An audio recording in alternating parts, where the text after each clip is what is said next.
Edith Wharton was a badass, and she built a home to thoroughly reflect that fact. But as a child, she had a near-death experience that would significantly shape her view of life and death. Traumatized by the event, she developed an intense fear of the paranormal, but over the years she turned that fear into a passion, and that passion, along with a dash of darkness and turmoil, is part of why many believe her home retains so many spiritual entities. This is the story of the Mount. Welcome to Ghost Bankers.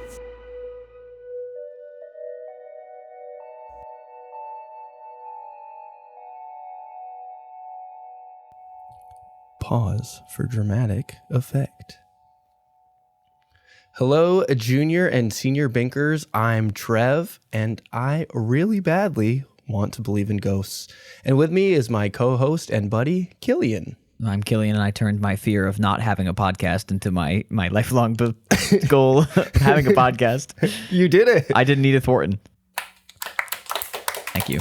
That was the wrong one, but oh, okay. I was gonna say you give me the golf one. I rearranged my soundboard, so things are. I have to get the muscle memory. You gave me like the high school single point debate win. You you won the round, but not convincingly. There's just not a lot of people in the room, and they were all clapping as hard as they could. Together, we are the Ghost Bankers, and we explore real life spooky stories and joke the spooky credibility out of them. A light banking, so to speak. I'm here to keep you on rails. I forgot what the word was because there was a moment where I was thinking about changing the tagline. Yeah, I will say that part you stumbled over is the part that I stumbled over practicing it when I had to say it. It's weird wording, it's isn't a weird it? Well, I think you say joke twice. Right? Yes, I say spooky twice. Okay. We take real life spooky stories and joke the spooky credibility out of them. Yeah.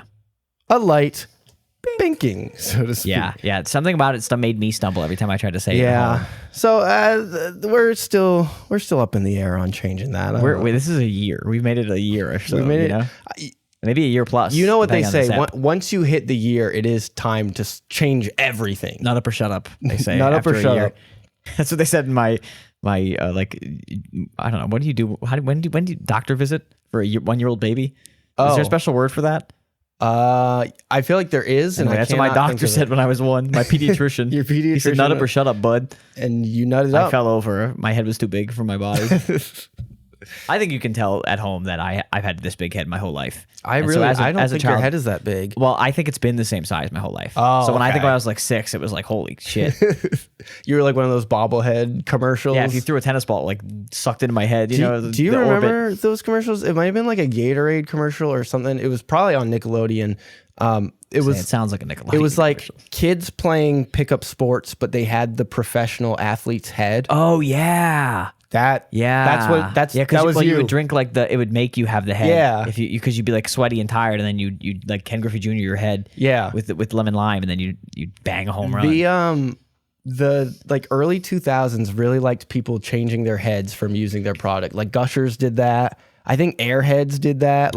Also a lot of Warheads, Airheads, a lot of head products in general. Lots of head. People in the 90s were trying to get head a lot.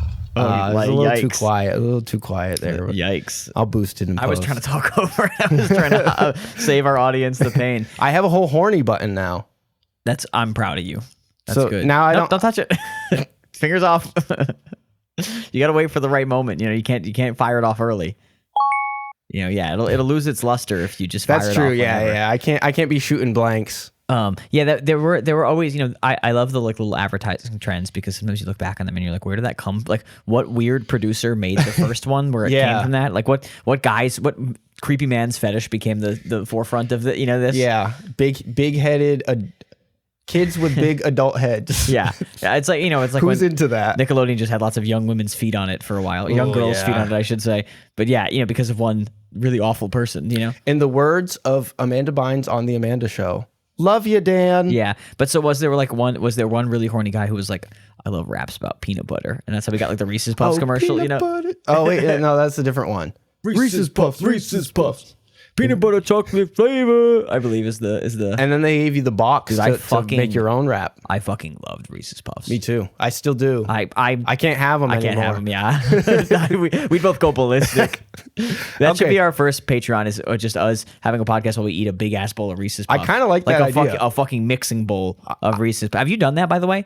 A mixing bowl? Used a mixing bowl for food. For like an extra large portion? No. So I was, I like making rice and teriyaki chicken. I make rice and chicken and like dump teriyaki sauce on it. I'm not making an artful thing here. I meant like I'm just. I just assumed it was the my same issue was thing. I would put them in like the bowl, like a regular bowl, but I was like, oh, I want like a little more rice, I want a little more chicken. Oh yeah. Then it would like the chicken would fall off the top, and I'd be like, this is a fucking. So I just like got a mixing bowl that was kind of bigger. And I was like, well, this is perfect. Game I can just fill it changer. halfway. And like, I was like, you can just do this with anything. Ice cream, cereal, like you can go big. Cereal? Wow. You get the big mixing bowl, pour the whole box of cereal and just fucking go ballistic. I will say one time as a kid, we had Lucky Charms. And I was like, oh, I'm going to have as much as I want. And I had 3 bowls. And then I just shot green out of my body. Like I just like, blah, like the palest green of all time. Just a real nightmare. That is a very specific color too. Like I know exactly what color that is. No, it was really a nightmare. It's that dehydrated marshmallow green. Well, they probably had like limited time pot of golds or lucky hats or something. They probably had some extra green marshmallow that was like even adding more green food coloring in the mix. That trend is history. Just like the history of the Mount. Which I gotta say, kind of a weird name for a home. Well, so I would think it's really cool, except that we make like sex jokes all the time on the podcast. Yeah. And like, ooh, Mountain. Yeah, Brother. exactly. You know, like that exactly. It's more our fault, really, that it's in our show. Because if you said it to someone on the street, they'd be like, whoa, the Mount. That's cool. I don't know. Maybe it's our generation. Because I feel like anyone I asked about, what do you think about the Mount? They'd be like, nut. Is that nut? Yeah. Oh wow. I'm sorry. I thought it was going to keep going. It has like a rising action to it. The nut clip. Yeah. No, I don't know. Maybe it depends how like the situation you're in. Yeah. Like if you were on the street and it was sunny and you were like, "What do you think of the Mount?" I'd be like, "What the fuck is wrong with you?" But if it was nighttime, rainy, if it's a Mary Shelley writing Frankenstein situation, having a spooky story competition, then I could see going for the Mount. Okay, that's fair. I will say though, there is like a level of wealth that you have to have where you are naming your home something specific. Yeah. Like my house doesn't have a name. Right. But now I feel like it should. Yeah. Yeah, we got to be careful with bringing up wealth on this show because I do think that this woman, instead of should have been hit with an intercontinental ballistic missile. It should have just blown her house up, or like a really big tax. I just feel like I think a big tax is good because she's one of the good ones. No, I think once no, she's not. I think once you have $20 million, in today's money, you're done. I think you should. I think like 20 million, maybe you could talk me into 30, but I think at that point you're capped. Any more money you earn goes right to us, and if you don't give it to us, if you get sneaky with it, it ain't good. You don't want to be in that situation, let me tell you. Let's just say you should be ashamed of yourself. Yeah. That one kind of that's a disapprove button, so that one's also random. Oh. That worked out really well. Oh, you have some randomized buttons on there now. Wow. That worked really well. I'm surprised you didn't brag to the audience about this. Honestly, on the scale of things that I've accomplished in my life, this doesn't even crack the top 25. Well, it took you like 6 weeks to get a second screen for me to look at stuff. Yeah. And so I guess this is much quicker and easier, it seems. Yeah. Also, I just, I, as an editor, was noticing how long it would take for me to hit the button on things. And now I don't have to look around for stuff. So we're going to get into the Mount now. We're going to mount the Mount. The history of the Mount comes to us from Enchanted New England by Stella Cadente. Here is the Mount. It's it's your classic. I guess I didn't specify where this is. You also didn't say the architectural style, so I was so I didn't say the architectural style. This is the first house either. in history we haven't described the architectural style of. Can I say it? Yeah. Boring. Yeah. Lame. It's not the most impressive exterior. You think a fucking me? Farmer's porch is going to get me going? The Mount. But what do you think about the interior? I actually really like this. Okay. It's very pleasant. I like that. It's a nice arched ceiling. There's some nice flowers that complement the colors, like the teal I will trim. say I came in pretty hot to keep talking shit. and I feel neutral about that. So that must mean it's pretty good. Because if it was even a little bad, I would have fucking gone ballistic. And that was pretty classy. That's fair. Pretty classy affair. Yeah. If I was will, expecting a lot of wood and shit, and that was much nicer. Yeah. For the audio listeners, I will link this in the Ghoulie Bites. Go into the Ghoulie Bites for that one because it's very, it's very white, pleasant. A lot of white, a lot of like peachy colors, and it's very nice. I'm not gonna lie. I would make that my phone background. Oh, really? Like a house, like a random house, like inside of a house.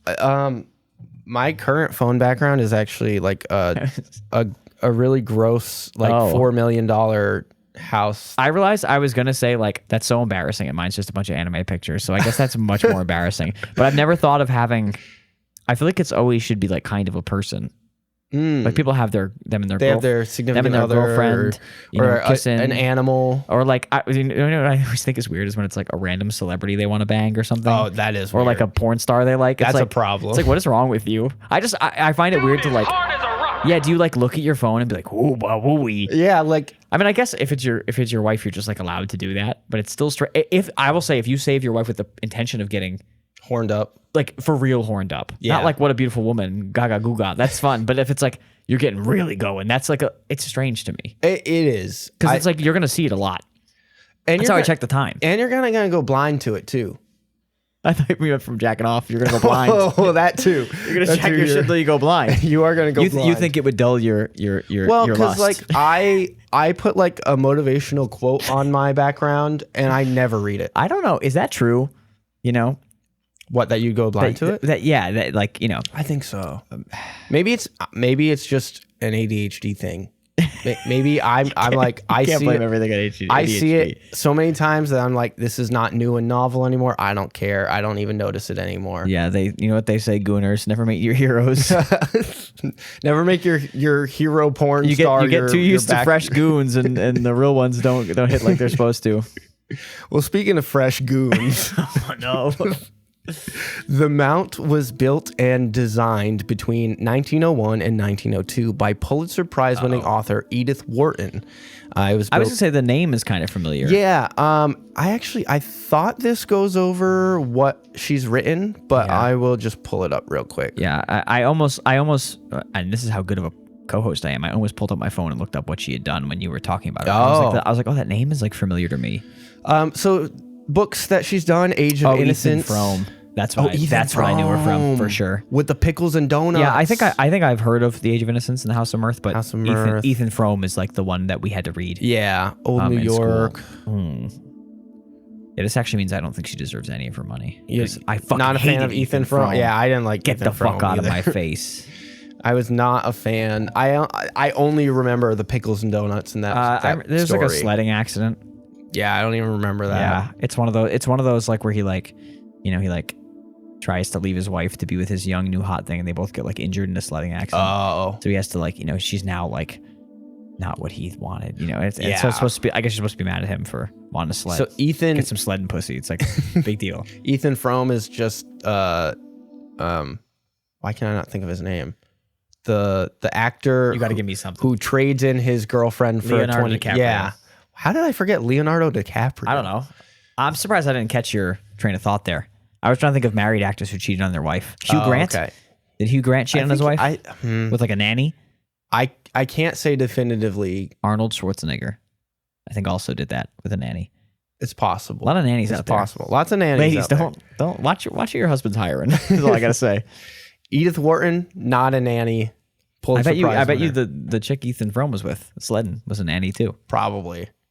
So Edith built this house in Lenox, Massachusetts, which is actually in northwestern Mass. Yeah. Kind of familiar with that area. In 1971, it was actually declared a national landmark, one of only 5% of national historic landmarks dedicated to women. So it's kind of, I would call it like a feminist icon a little bit. I was gonna say that I thought the reason I know Lenox is if any of my Swifties out there, the Life of a Showgirl, the second verse where Sabrina Carpenter sings, she was a menace, the baby of the family in Lenox, Massachusetts, because Lenox, Massachusetts is the location of Tanglewood. Tanglewood is a classical music venue. Oh. That attracts like really, really good classical music performers, especially. Wow, that is a deep.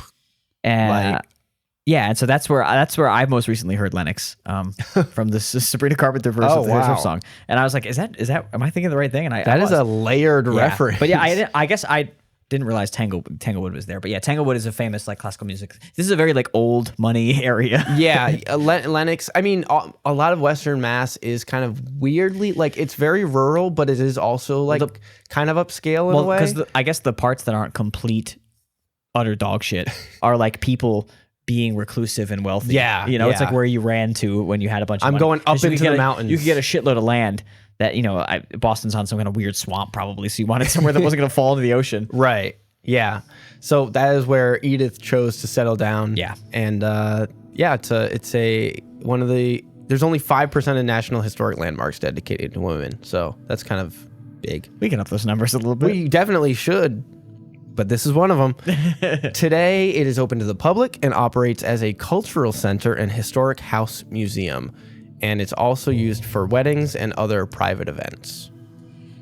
I haven't seen anything about ghost hunts or anything like that yet. This feels like maybe they wouldn't want the attention, but maybe I'm wrong. I would hope so, but then again, the last episode we recorded was like the nicest theater between Kansas City and Denver or whatever. Okay. The location is a little bit different here. But they didn't want to coast off of that reputation. I'm not even trying to praise Lennox, but let's not act like we're in fucking Missouri, okay? Thank you very much. How funny would it be if like there was just never any mention of ghosts at all? I mean, I guess I would. Oh, you're just telling me a story about Lennox. I mean, hey, it's now there's enough of a connection to a thing I like that I can just kind of keep on. Yeah, unfortunately, I will have to reveal at some point there is a ghost connection. Yeah, but, that's okay. So Edith Wharton was born Edith Newbold Jones in 1862 to a very wealthy family in New York City. Her father's family made their fortune through, do you want to take a guess? Ooh, New York City. Ooh, not really. I'm going to guess like finance, accounting stuff. Close, real estate. Yeah. Okay, that makes sense. And they were so wealthy that some sources claim that they are the Joneses from the phrase "keeping up with the Joneses." Okay, that seems probably not true, but probably not. But there's got to be some Joneses also, out there that I guess you have to I was like, with. wow, how do you make that kind of money? How do you make big house money being a novelist? And I asked and answered. Yep. Was there ever a time where you could not be a nepo baby and succeed? Yeah. Has art ever been pure? This was still the time where you could pull yourself up by your bootstraps. Yeah. But if you were a nepo baby, it was way easier. 1 in every 4 terrified of ghost gentlemen building a giant house was actually not a nepo baby at this point. So when Edith was 9, she suffered and almost died from typhoid fever before making a full recovery. And we will actually talk about that a little bit later too, because she had some hallucinations or something, and it was kind of a traumatic experience for her. Some fun, not so fun facts about Edith.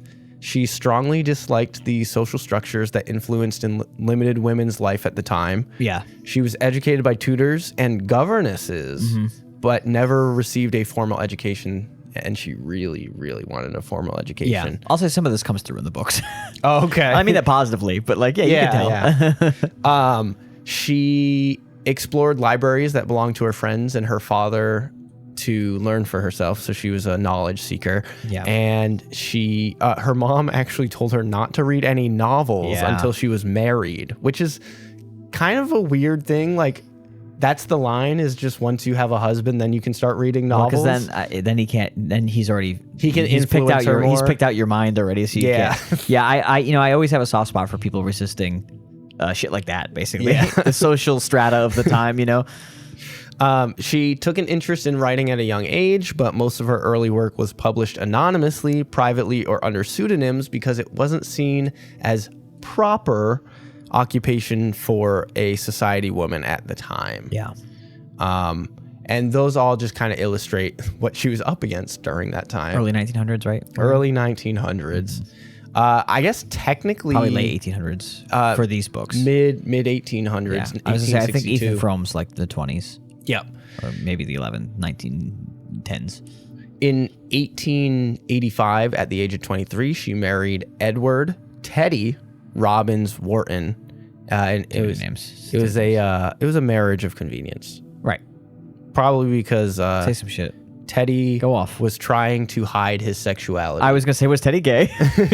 I don't know. Okay. I'm just speculating. Okay. I don't know. It doesn't specify why it was a marriage of convenience. I feel like typically a marriage of convenience would either be because she is 23 and way past her prime, or the man. I'm speaking in 1800s. Wow, yeah, or sure, the man she was marrying probably didn't want to marry a woman. That would be my two guesses. Some incel is like, back then, even guys who didn't want to marry women got to marry women, and I'm all alone.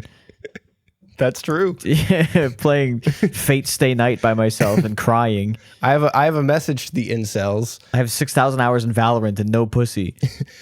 Take a look inside. Look at yourself. Yeah. Look inward. That's my message to incels.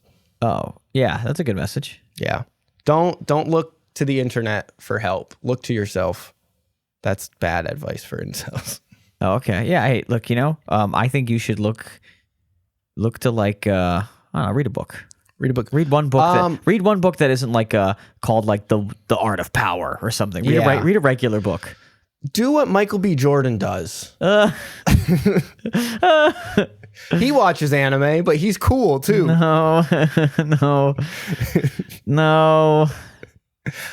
Pick a black dude that other black teens call zesty, and then listen to them because they're probably all right.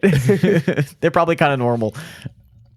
So the Mount was the only place that Edith ever really felt like was her home. I guess we already talked about how it was built. I've only had one house, so I can't relate to this. I only had one home. I didn't get to be like, oh, this one of the 5 houses is my home. Yeah. This one's the only one that ever felt like this mansion felt like home. Well, I moved when I was 8, so I've technically had 2 homes. And I would say, I guess this one feels more like my home, but it's shockingly close. Oh, okay. Even though like I've been in this house way longer. My house is like a bunch of wood to me. I don't think I really... wood that gets absorbed by that absorbs spirits. Yeah, I think the first like sick mansion I have will feel like home. I think the first badass modern mansion I live in as a billionaire will feel like home.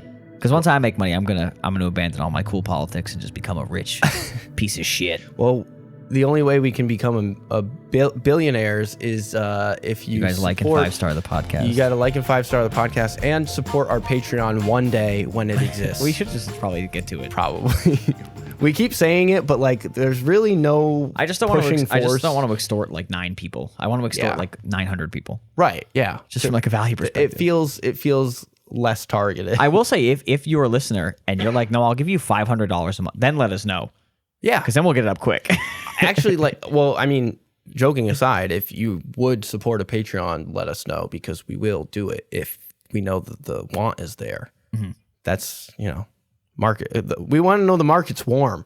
Yeah. Hopping into a cold market, it's like hopping into a cold shower. We should design an AI persona that we ask questions and we're like, would you love Ghostbanker's content? And it'll be like, yeah, I think it would be really great. And we'll be like, wow, there's a market out there. And then we rush in and we're like, wait, no one likes it? What? Oh no. The persona. So hopping back to more modern times. I'm yoinking you out of it today. No. Hopping back to modern times with Edith. So for her adulthood, there was also a fair amount of darkness and turmoil that happened behind closed doors at the Mount. Teddy suffered from mental illness. I later found out that was chronic depression. Yeah, join the club, homie. And this is where his mental health really began to deteriorate. Crying into a bunch of money. God, the fucking rich people make me crazy. Yeah, well, because he is a Wharton, and I believe the Whartons were also a pretty wealthy family. Yeah, that's like what's it called? Is that what the school is named after? It's like Penn State, right? Has the Wharton Business School. Is that named after them? Sounds Wharton Business. They were a prominent American Quaker family with deep roots in Philadelphia. I was right. I'm really fucking smart. Yeah. I'm kind of a knower of things. Oh, I hit the wrong button. No, I like that. I'm tapped into the conspiracies of the United States. Muscle memory made me miss that one. We're reading a story about the Wharton family. I'm like, wow, what an interesting turn of events. It is also where the marriage of Edith and Teddy began to unravel and decay. He did not share her intellectual interests, and they both eventually had affairs. Teddy also violated her trust and embezzled a large amount of money from her trust fund. Yeah. So, Okay, can I say it? Yeah. Teddy rocks, man. Go off, King. He's going to he's watching the Cleveland Spiders lose 100 games a year in baseball, and then he's watching James Naismith make the first peach basket shot, and he's like, this rocks. Teddy's just a rich trust fund himbo. Yeah, you shouldn't treat your wife like that, but it is funny to steal money from rich people, so I do have to agree with him on this one. It's funny because, like, that's... they both have things that you kind of agree with. Like she's clashing with the patriarchy. Oh yeah, he's stealing from rich people. Look, I think it's good their marriage ended. I think they both agree. I think they also were happy. I think if you both cheat, just leave. Or open it up. That seems too complicated. That's like, I you know, you can keep your alimony. You don't have to. I don't know. You don't have to. I don't know. That seems too much. If you like each other, you could be and friends. both want to cheat. Yeah. But if you don't like each other, get away from each other. Just leave. Yeah. Just leave. Well, when their marriage fell apart, Edith reluctantly sold the mount and permanently relocated to France. Whoa. Permanently is that's a big move. Tough life, girly. Yeah. I've made. When was that? When did that happen? Aided by her influential. 1914. Yeah, 1913. I got to it as quick as you did. Yeah. Which is tough for you. But 1913, it seems like, is when she got divorced and moved. Yeah. But I think Ethan Frome was like after that, so it's crazy. So that's her view of men. She's a Parisian writer. I mean, for sure. I think your philandering husband. Although, you know, I do feel a little bad calling him a philanderer because she also philandered. If she was philandering around. Yeah. I wonder if one of them started it or they just did it both. And then we're like, what? You cheated too. Ethan Frome was 1911, so. Okay, so right before. But she has a couple books she wrote after, so she was still pumping them out. She probably found out about the cheating, wrote Ethan Frome, and then they got divorced. She was cheating too, so we gotta back off for a sec here. Maybe she thought she was Ethan Frome. She was like, I do that. I'm that guy. She was the self-insert. Ethan Frome was the self-insert. God, what a self-insert. So, yeah, she moved to France. Throughout World War I, she worked relentlessly in charitable efforts for refugees, the injured, the unemployed, and the displaced. Her efforts included opening tuberculosis hospitals. Mercy Brown would have appreciated that. Opening a workroom for unemployed women and setting up hostels for refugees. I know, like, people are unemployed because of the war and stuff, but it is funny to imagine a guy's like, my arm got blown off. And then someone's like, a tank hit me with a shell. And someone's like, I don't want to go to work today. And she's like ignoring the other guys to give him some soup. Yeah. Like, jobs are stupid. I'm just picturing me back then going, I got laid off from a tech company.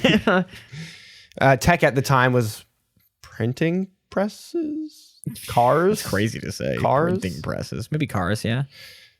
I got laid off from Ford. I don't know the prevailing tech of each time period. Yeah, what was really popping off. Through her influential connections with the French government, she traveled to the front lines of the war 5 times. When did Johannes Gutenberg make the fucking printing press? I feel like it was probably the 1700s or the 1658 or some shit. Let me see. Yeah, a printing press. The printing press. Oh, Trev, this is not good for you, bud. You want to take another guess at the printing press year? Is it like the 1400s? 1440. Oh, God. Granted, newspaper printing was definitely big in the 20s, so you were not ridiculous. But it is funny to be like, that new technology, printing press. Johannes Gutenberg, 700 years earlier, is like, what? Yeah, back in 2002 when they invented the printing press, it was very exciting for all of us. After 9/11. If only we had some way to tell people what happened on that day. In 1920, Edith Wharton became the first woman to win a Pulitzer Prize for her literature. Shout out. For her novel, The Age of Innocence, which was later adapted into a film directed by Martin Scorsese. Yeah. So now I feel like I have to watch that. I almost recommended it for Movie Night a couple weeks ago. Oh, really? Mm-hmm. All right. Well, now we definitely have to watch it. You're not going to like it. You're going to think it's boring. It's okay. I'll deal. I think we should watch Fast 3 instead and pretend it's The Age of Innocence. Well, I would love to do that instead. Oh, you're speaking my language. Ethan Frome's like, I'm cheating on you. And his wife goes, forget about it, cuh. I got to get that on here. You really do. Forget about it, cuh. Edith died of a stroke on August 11th. I thought you were going to say died on the cross for a second. I was like, geez. Edith died on one of our friends' birthdays, August 11th, 1937. Wow. He was born in 1937. Yeah. So one Edith died. Our friend Grandpa Joe. She was laid to rest in a cemetery in Versailles, although some people claim she has since returned to the Mount. She crossed over the ocean. The ghost, not the body. Her spirit. Okay, I thought you meant like they took the body. That was like, whoa, that'd be a move. Well, I mean, that'd be a rich person move for exactly, sure. Like family plot type shit. Yeah, but I think this is meaning to say that her spirit has traveled across the Atlantic Ocean. Like if there's one body of water you can't cross, the Atlantic feels like it to me. Even more than I know the Pacific is bigger and has more going on, but the Atlantic feels like I cannot see it. Maybe actually, maybe it's the opposite. You think they can? Maybe the Atlantic is really easy for ghosts to cross. Maybe the Atlantic's the only crossable ocean for ghosts. I'm teetering. What's your theory with that? In my head, it's green and spooky. The Atlantic Ocean. It's got some green. It's got some spooky to it. Okay. It's cold. That feels like ghost conditions. It is cold.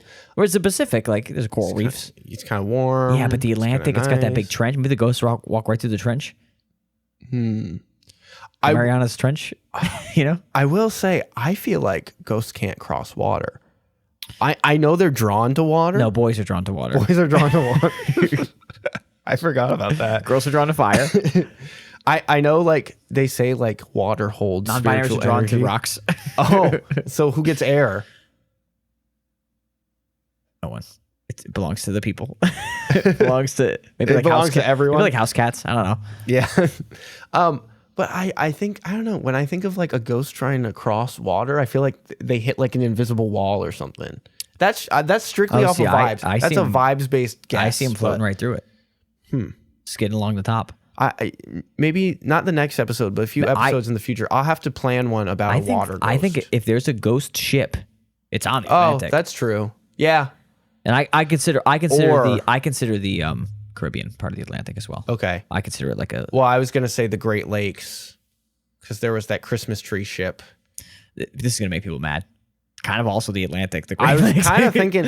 I think the Great Lakes were made of Atlantic water. They're the most Atlantic lakes for sure. Yeah. Some geologist is freaking the fuck out. Pissed the fuck off. If anything, it's the Arctic Ocean. Shut up. Fuck you. No, I agree. I think it's the Atlantic Ocean. Yeah. So it is time to move into our hauntings. We have danced around it, but there are some spooky things that happen here at the Mount. Edith Wharton had both an interest and a fear of the paranormal, claiming to have been haunted by formless horrors. That is a direct quote from her, haunted by formless horrors. Yeah. As a child when she was ill with typhoid fever. Formless Horrors is my like jazz black metal band's new album. That's we don't have our songs don't have any form. We're just noodling around. It's very scary stuff. Are you just playing instruments aggressively at people? Yeah, but like no one's learning songs. We're too lazy. You don't need to. One jazz guy at home's clapping a little bit. Formless horror. Yeah, no, exactly. Just let things be. It's that plinky violin. Yeah. Nothing gets people madder than when I kind of like free jazz.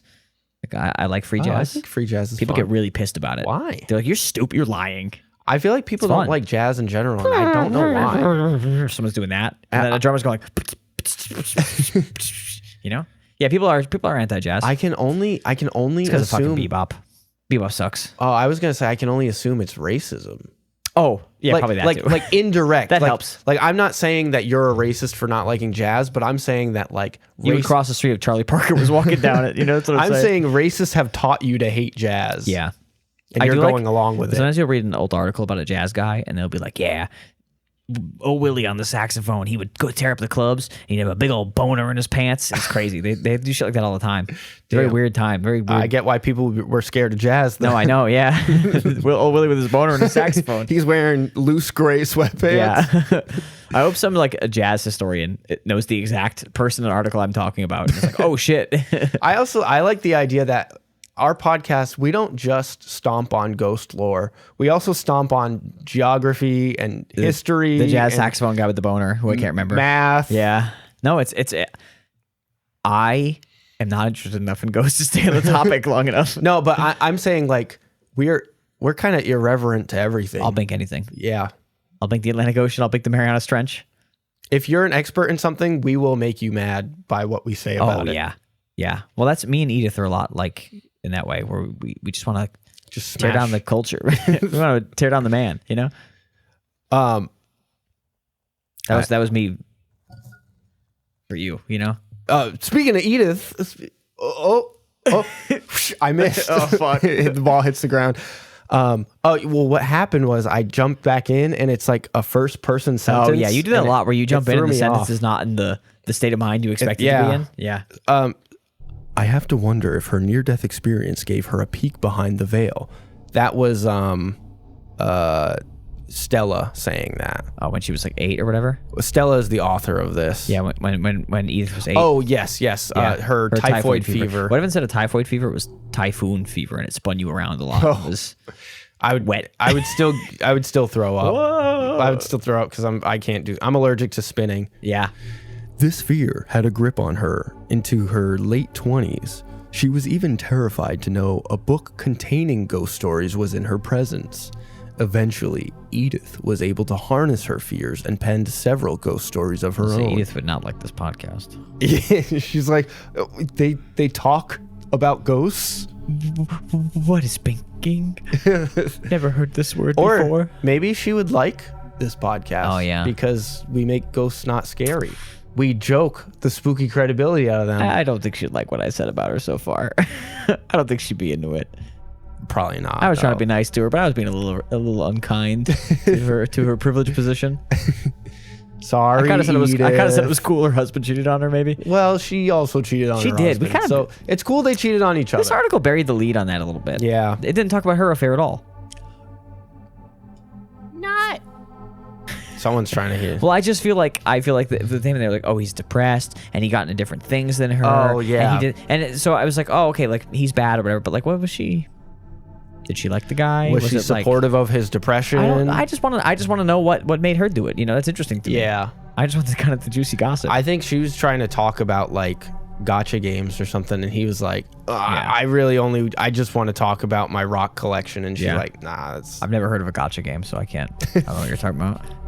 I reject your bait to try and get me to do another bit. Thank you very much. In 1942, when the Mount became part of the Fox Hollow School for Girls, the residents reported unexplained noises and experiences in the living areas of the mansion. Other paranormal reports include seeing apparitions of two-seated figures in the drawing room, reading. Another ghost peering out of... Why are you reading in the drawing room? Well, go to the reading room. Right, that's enough. That's enough of that. Go to the reading room. But also, why are you reading as a ghost? I mean, it's got to be kind of boring sometimes. Do you have to open sometimes. the book to read as a ghost? I would think so. But you can like go through walls and shit?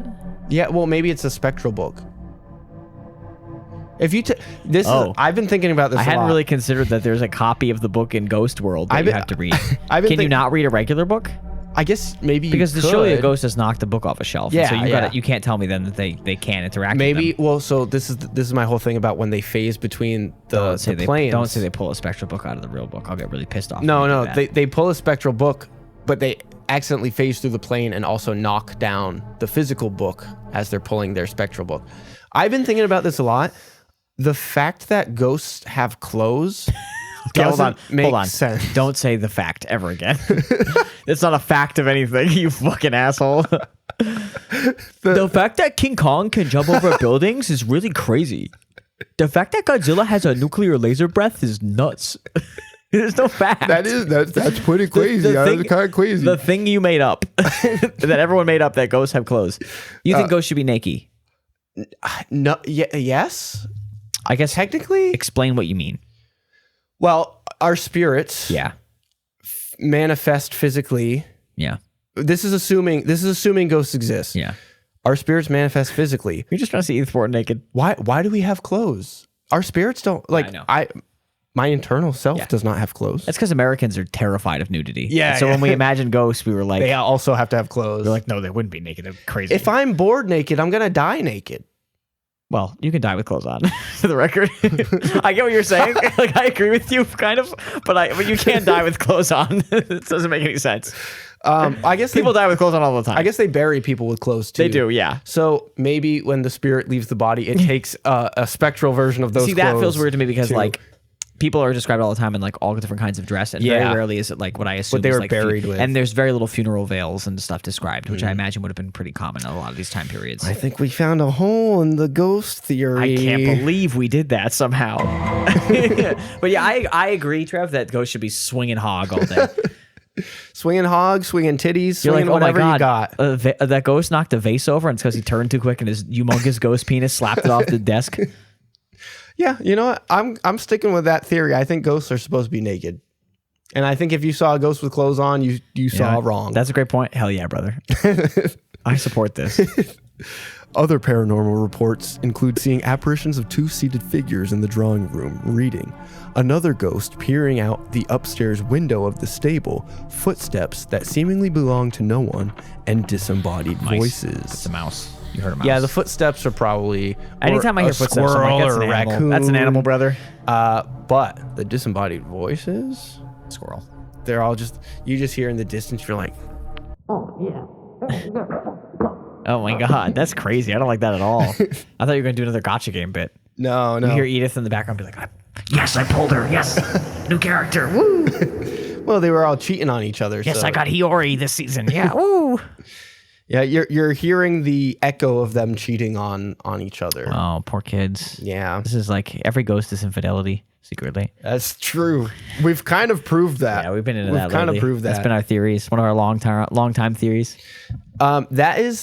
That's all the haunts that That's the Stella brunt provides. of the. Oh, okay. We do But also have You found some heaters. The Dead History by Jennifer Jones. JJ. Maybe she's distantly related to Edith Jones. Oh, I thought you were gonna say John Bones Jones, the MMA John fighter, Bones Jones as well. who got suspended for PEDs a couple times. I think. Uh-oh. Well, you don't want to do that. It's illegal in the sport. What is a PD? PED, PED? performance enhancing drug, Oh. steroids. Oh. In his case. You could do that. Okay. You just have to go to the PED league. Yeah. In the sport where you punch each other in the head. Yeah. Yeah. You're a supporter of the PED league. Yeah. You have to sign a waiver, but yes. I got a little disappointed when I became, a little bit older, and I started realizing that kind of every sport is about who's the best at cheating. And the people who are good at sports are actually just the people who are like physically gifted, sure, but also really good at cheating. Yeah. Like, you got to go watch SGA play basketball, man, and just be like, I don't think I ever would have thought to play like that. That's crazy. You see Victor Wembanyama's elbow. Yeah, like SGA is really, really good, but also sometimes he just does the weirdest shit to draw a foul, and it's like, hey man, that's crazy. Don't do that. Where's your pride? He figured out how to get away with doing a cartwheel and then jumping into someone's nutsack to draw the foul. Yeah, I do that a lot too. Dive into someone's nutsack at first. I mean, Kobe like used to learn the position of the refs so he could foul out of sight. Oh, wow. Like he would be like, oh, I know this ref formation. Like they can't see this side. That is honestly next level planning, though. Yeah, if you're going to cheat. It's a really evil thing to do, Speaking of evil things to do, this is where we're going to leave part 1. And next week we will get into part 2, which is all about the specific individual ghosts that are haunting the Mount, allegedly. I want to thank the Bink Squad for listening to this episode. We would love if you followed us on TikTok and Instagram at GhostBinkers, or sent us an email, ghostbinkers@gmail.com. Really just looking for any sort of feedback on the episode, things you liked, things you want us to do differently. If you have story requests or really anything you want to say to us, send it in the email. Also, if you enjoyed the show, please leave us a 5-star review on Spotify or Apple Podcasts. 5 stars is mandatory. If I don't get 5 stars, then they do revoke my podcasting license. So just keep that in mind when you're thinking about a 4-star. Just bump that up to the 5-star and let me know it's supposed to be a 4-star. You can email us again, ghostbinkers@gmail.com.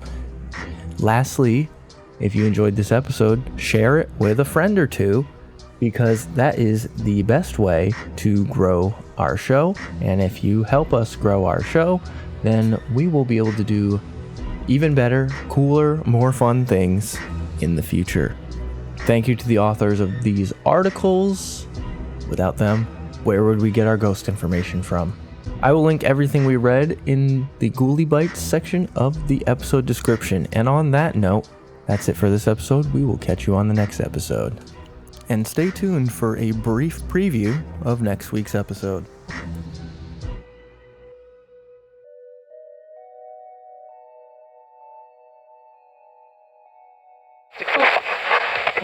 These contractors are not tough guys. We don't got any tough guy contractors? Every contractor we read about runs crying out of the room. We have some named ghosts here. Oh. So, like, actual people who we can look up. I know what a name is, you fucking asshole. Well, like, you know, it's not like Dave. It's not like the gray lady. It's like Charles, the caretaker. I do have a picture of Teddy Wharton here. I want to see Morton. Also, that's ridiculous. You will see Morton. Adam's family looking motherfucker. Yeah, he's got that like Edgar Allan Poe hair. He does have that Edgar Allan Poe hair. Mr. Pringles ass looking motherfucker. I wasn't picturing. I'm the wrong audience for this because I just think they look like regular ugly dogs to me. This dog has luscious lips. No, you're seeing lips. He just has like a double chin.